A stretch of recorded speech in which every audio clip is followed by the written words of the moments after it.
Jai Shri Krishna, Radhe Radhe. A very warm welcome to the day 3 of my YouTube channel. A few facts about psychology. Day 1 we discussed about bullying. Day 2 we discussed about how bullying affects the mental health of a subject. We discussed about the distress it causes. We discussed about the psychosomatic pains. We discussed about depression.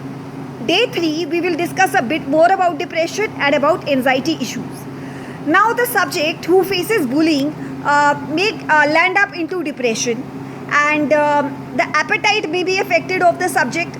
The subject may start overeating, or there may be loss of appetite.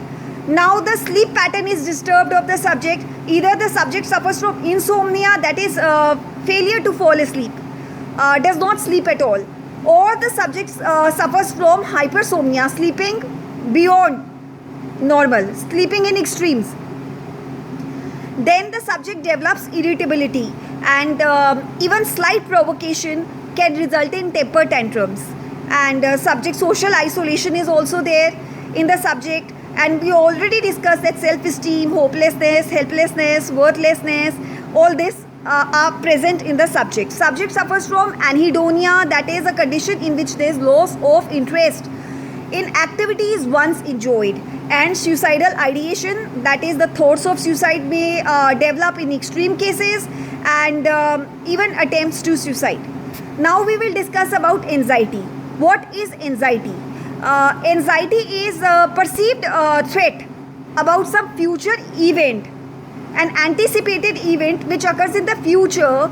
And what is the difference between anxiety and fear? Fear is a normal response to the actual threat. In the present, some threat is happening and the subject is frightened. While anxiety is a perceived threat, an anticipation of perceived threat in the nearby future.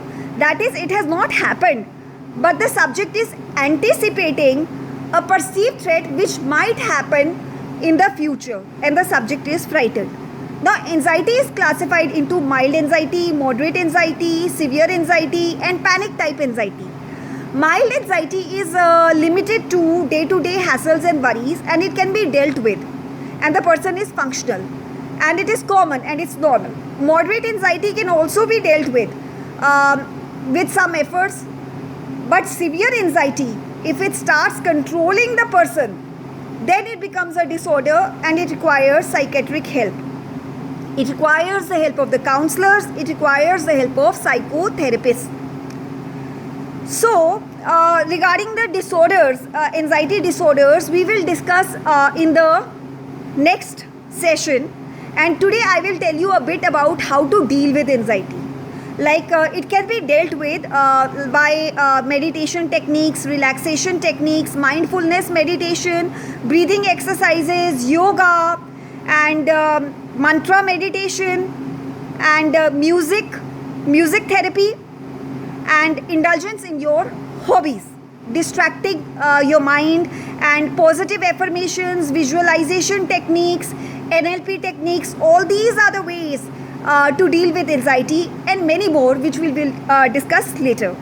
Thank you many folds for watching my YouTube channel. Jai Shri Krishna, Radhe Radhe.